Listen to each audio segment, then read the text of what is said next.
morning, guys. Today we are going to start with this chapter. It's about the different type of corrosion in the hull and the process to select the sacrificial anode according with the material of the hull, according with the type of water, and according with the type of propulsion system. If the boat is inboard or if the boat is outboard engines.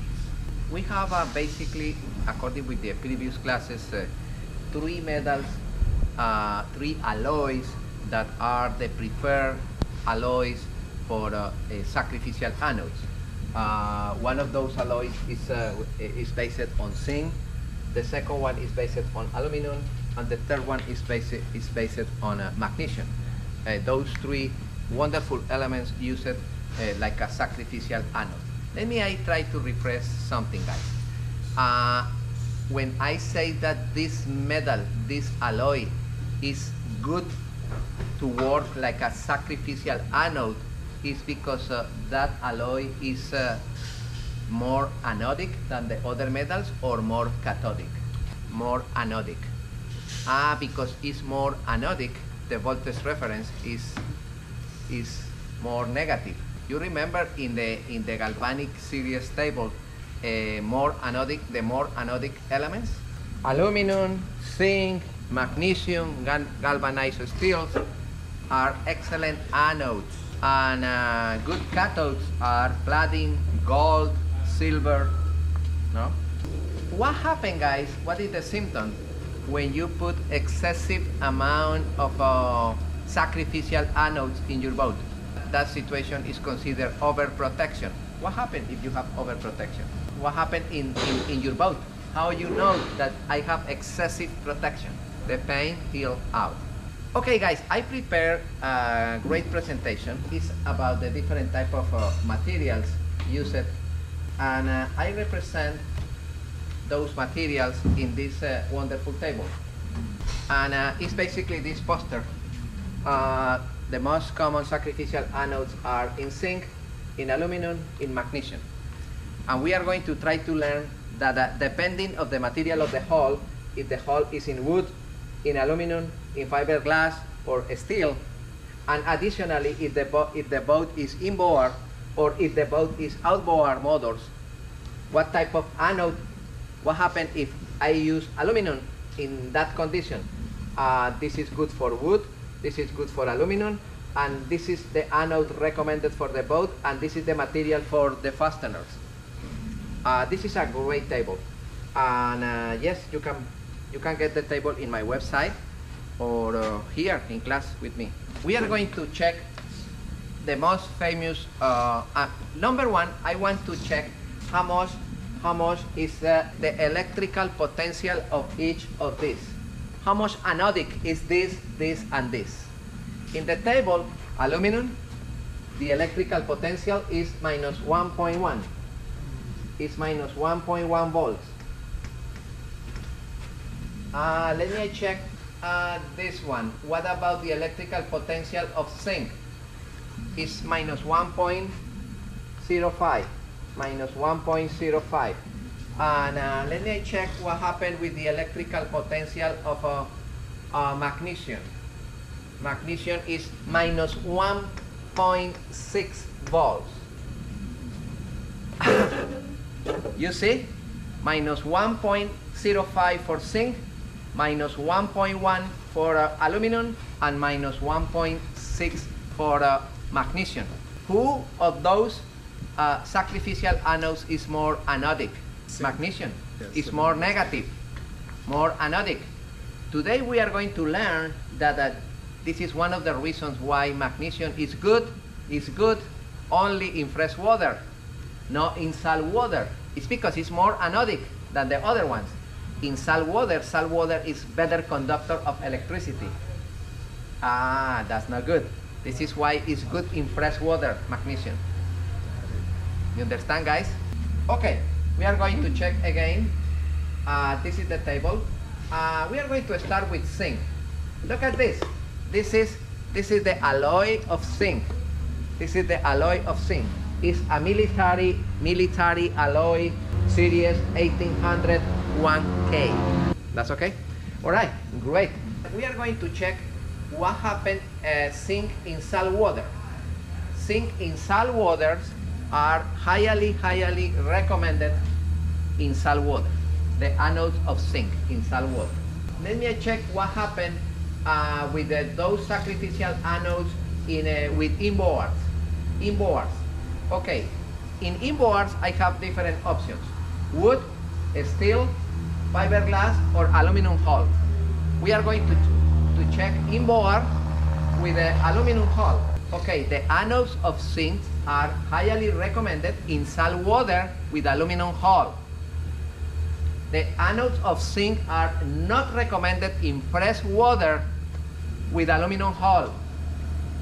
The anodes of zinc are recommended in brackish water with aluminum hull. And the fastener recommended is stainless steel, series 316 304L.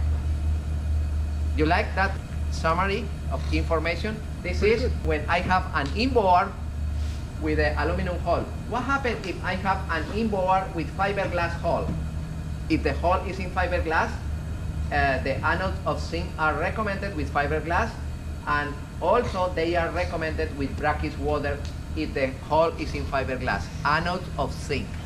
Oh, great. And what is the fastener recommended? Silicon bronze. Silicon bronze. The hardware, the bolts, the screws, the metals, silicon bronze. Let me check what happened if I have an inboard boat with the hull in wood. And of course, in salt water.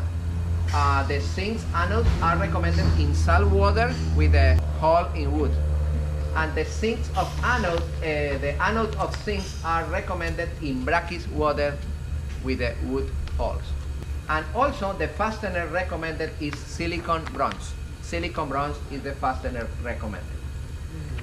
Okay, and let me check what happened if I have an inboard hull in salt water. What happened with the anodes of zinc if the hull is in steel? If the hull is in steel, the anodes of zinc are recommended with salt water. The anodes of zinc are recommended in brackish water in both cases if the hull is in steel. It's nice, no?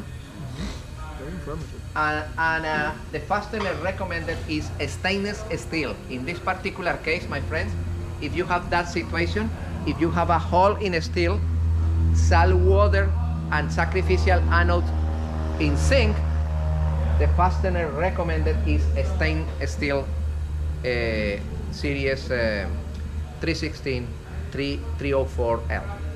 Okay, it's good, guys. The steel hull. Okay, we are going to analyze other hull. We are going to analyze what happened a sacrificial anode of zinc with outboards. Look at this. The zinc anodes offer poor protection for outdrives in any type of water. Any type of water. Doesn't matter if it's fresh water, brackish water, or salt water. The anodes of zinc offer poor protection, my friends. That's important, no? And the fastener recommended is stainless steel. Stainless steel marine grade. It's clear that situation, my friend? Look at this. If I have an anode of zinc with outboards, the recommendation is anodes of zinc offer poor protection for outdrives in any type of water. Incredible. This is why the majority of the outboards motors, they have the sacrificial anodes in a aluminum alloy for any type of water, or magnesium if it's exclusive for fresh water, no, Danny? This is exclusive for zinc. That's the information for zinc. Okay, let me check what happened if I have aluminum sacrificial anodes. This is the formula. This is the formula for aluminum. It's the military alloy based in aluminum, and this is the series. This is a special alloy. It's not pure aluminum. It's aluminum with other ingredients. You know, one of those ingredients is cadmium. Okay, guys, that's the alloy. And you remember the potential is -1.1. It's in the middle. Okay, let me check what happened if I have aluminum anodes with inboards. If I have aluminum anodes in inboards, and we are going to check what happened if the hull is in fiberglass.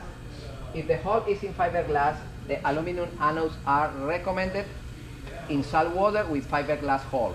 The aluminum anodes are recommended in fresh water with fiberglass hull, and the aluminum anodes are recommended in brackish water with fiberglass.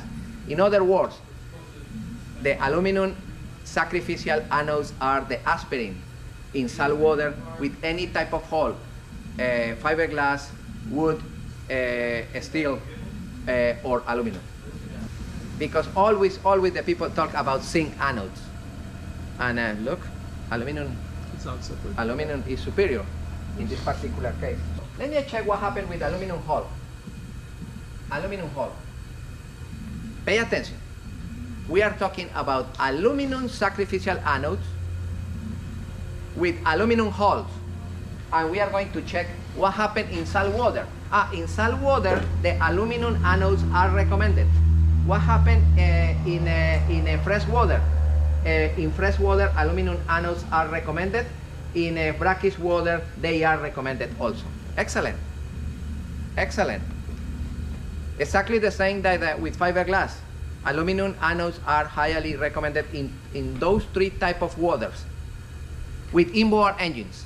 With inboard engines. Okay, what happened? What happened inboard with the hull in wood? Recommended, and recommended in salt water, fresh water, and brackish water.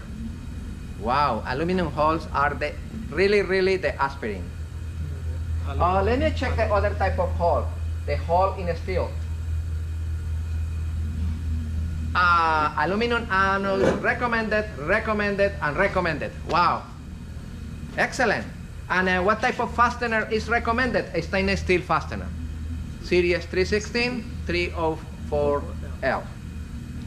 Great. This is aluminum. This is aluminum. Let me check magnesium. Magnesium. You remember magnesium, no? This is the alloy. This is the military alloy, the nomenclature of that alloy. It's mil A21412. Okay, we are going to check exactly the same process. We are going to verify what happened with inboards. And once again, we are going to check what happened with inboards with the aluminum hull, fiberglass hull, wood hull, and steel hull. Okay, we are going to start with fiberglass. I am talking about magnesium anodes with inboard engines and fiberglass. Let me check what happened. Magnesium is recommended in fresh water with fiberglass hull. Magnesium is recommended in fresh water with fiberglass. Okay, great. Let me check what happened with aluminum. Magnesium anodes are recommended in fresh water with aluminum. Are recommended with aluminum hulls in salt water, and are not recommended with aluminum hulls in brackish water. The magnesium anodes not recommended with aluminum hulls in brackish water. And if I use a magnesium anode, the fastener recommended is stainless steel, series 316 304L. Look at this. What happens if I have magnesium anodes with wood hulls? Magnesium anodes are recommended in fresh water with wooden hulls. Be careful because produce overprotection. Overprotection. And what about if I have magnesium anodes with steel hulls? Magnesium anodes are recommended in fresh water with steel hulls. Only in fresh water. In salt water, not recommended. Pay attention. We are going to check what happened with magnesium and outboards. Magnesium anodes are recommended in fresh water without drives. That's it. Only in fresh water with outboards and outdrives. My friend, in this chart, In this chart you have all the information. This is the summary of that presentation.